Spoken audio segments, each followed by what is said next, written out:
I remember one day that I was sitting there like starving. Like it wasn't even necessarily starving, but like, I had a hunger spike, a hunger cue.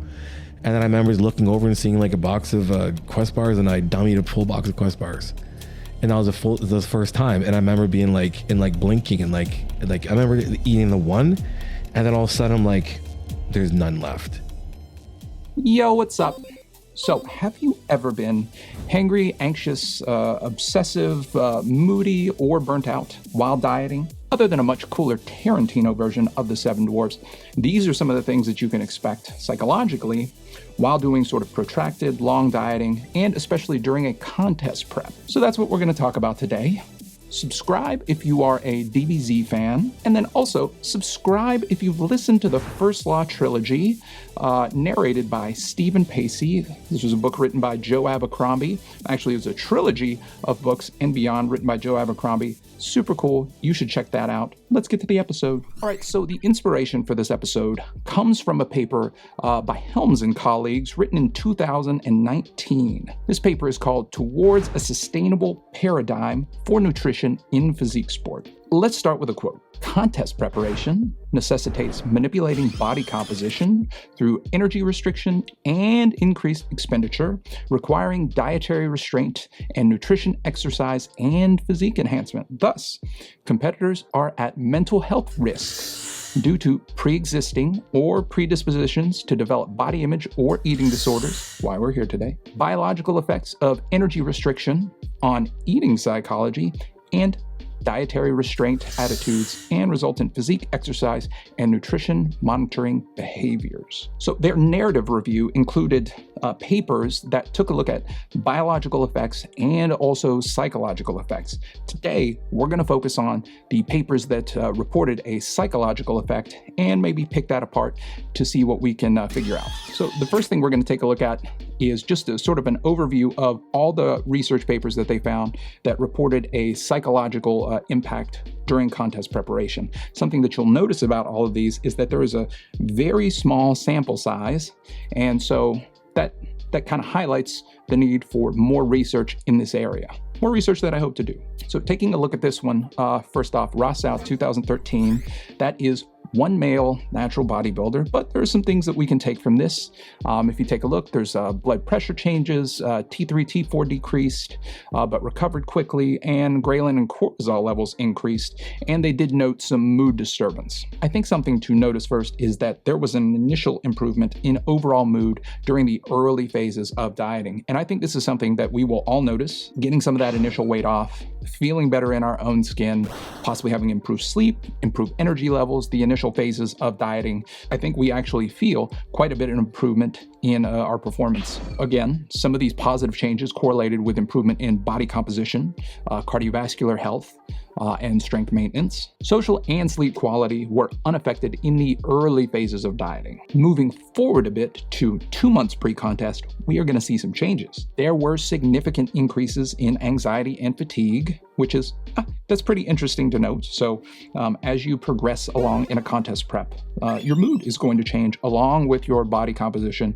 and energy levels. Moving even closer to contest day, from the 2-month mark, fatigue quadrupled and anxiety more than doubled from the 2-month out mark. Now, this is pretty interesting since we are focused on some of the psychological effects of bodybuilding and sort of the psychology around bodybuilding. And if you can imagine what it would be like to have your fatigue quadrupled and your anxiety doubled from an already elevated state, contest preparation is going to be uncomfortable. So why is it important to note that contest preparation is going to be uncomfortable? Well, if you are prepared for it to be uncomfortable, if you are prepared to be tired, if you are prepared to be more anxious, if you are prepared to have low mood, then you can go into it without blinders on, and you're not surprised by some of the things that you will encounter. And then you can start working towards developing skills that help you alleviate some of these symptoms. Now, the total mood disturbance, which I believe is on the profile of mood states, that increased tenfold, so going from 4 to 43,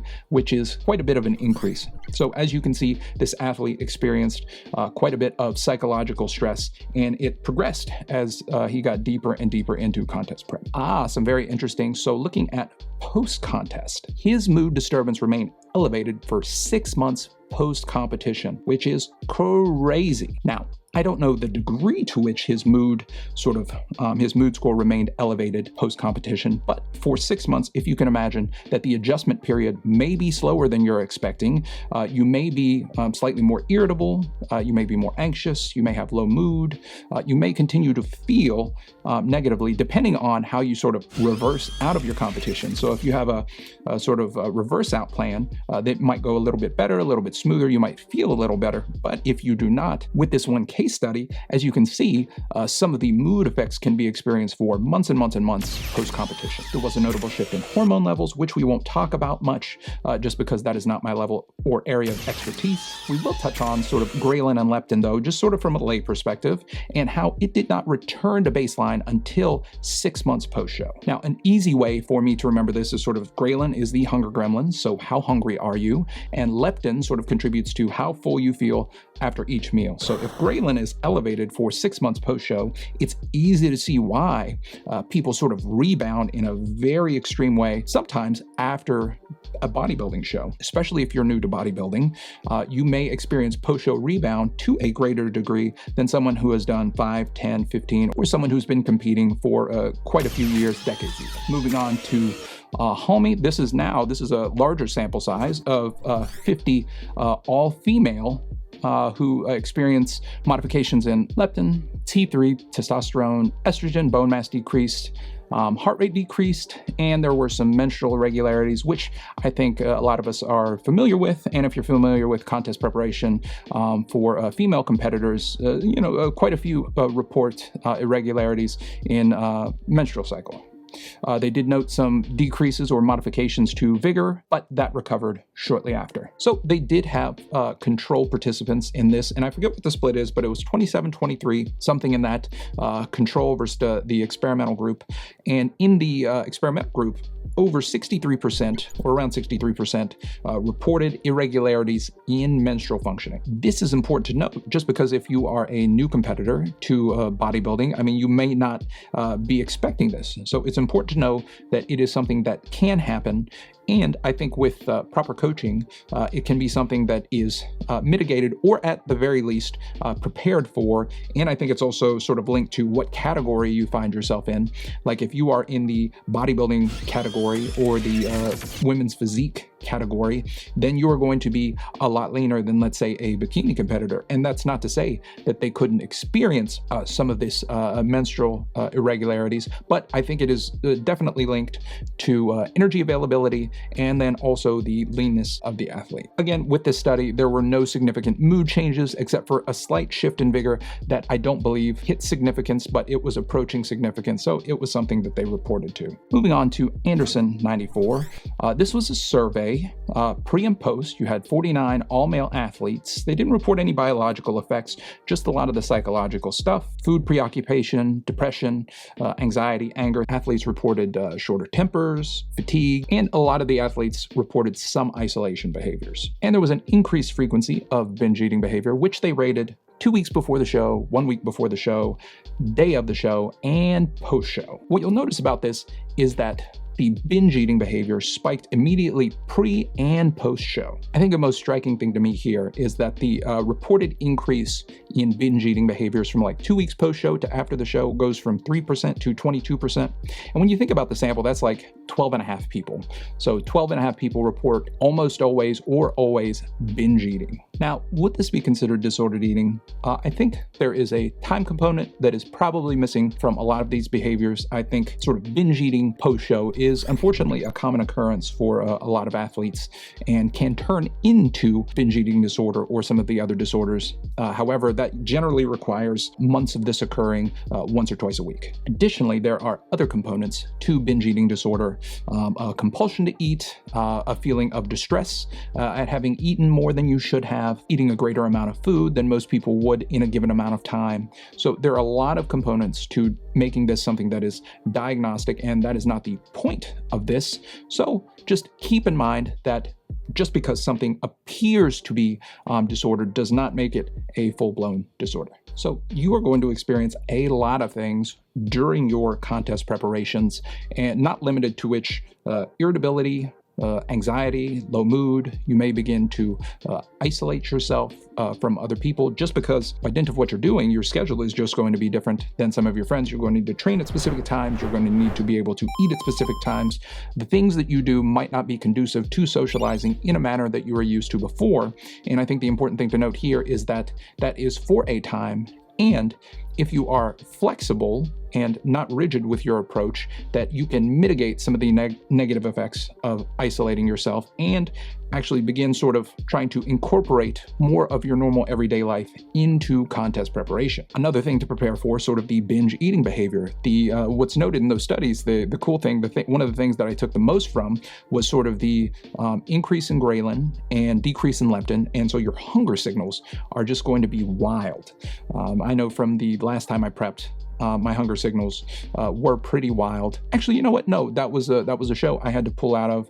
The hunger signals were wild, but I will say I did not have any sort of binge eating episodes during that contest preparation. However, the last time I stepped on stage, there were a couple times where food sort of got out of control and I wasn't able to control how much I took in, and it didn't keep me from getting on stage. However, if I was more prepared for those episodes or had more of a plan around what to do should I begin experiencing quite a bit of those hunger levels and knew how to sort of handle my food environment, I probably would have been able to avoid binge eating. Something else the studies reported, fatigue and tiredness. Your tiredness will increase exponentially throughout the contest preparation. So having, built in lots of periods for recovery, rest, relaxation, sleeping appropriately, you might find that there will be some sleep disturbance in there. So being prepared to manage fatigue is going to be very important throughout your contest prep. Some things we can do to mitigate this: get a coach first and foremost. Not me. Get somebody else. My coach, Cliff Wilson. Also, they're the guys over at 3DMJ. You got the people over at Renaissance Periodization, so on and so forth. There are billions of coaches out there. Not billions. There are a lot of coaches out there who you can find on social media who are going to be able to sort of cut the learning curve for you and may be able to anticipate a lot of the negative psychological effects of what you're going to experience. And that's one of the best things I did for myself in terms of managing these things, sort of offloading a lot of the decision making, which sort of reduces the cognitive burden on ourselves. And that really that helped move me forward in terms of my learning about bodybuilding. Number 2, diet for longer than you think. I think if we sort of take the classical 12, 16 week prep, you're not going to be dieting for long enough, especially if you're in a bodybuilding category or any of the categories that require you to be, lean enough to have glute striations. I think we don't give ourselves enough sort of lead in time. And so dieting for longer than you think, if you think 12 to 16 weeks, maybe 20 to 24 weeks, and then staying leaner in the off season is going to pay dividends to how easy it is to contest prep and will probably mitigate some of these psychological effects. Sort of building off of that dieting for longer, pick a range of shows or a range of dates that you're willing to compete in. Instead of picking a single show, pick multiple shows within, 2-3 months of each other, and have sort of an early show that if you're if you're ready early, then great, you can do that show, and then the follow-up shows. However, if you're not ready for that first show, then you have some backup shows built in there. Lastly, if all of that fails, just have a huge bag of sensu beans and a hyperbolic time chamber, and then that way you have all the time in the world and you're able to recover from anything. However, for those of you that don't have that, check out this next video and hopefully I can help you out with some other aspect of the fitness journey. I'll see you there.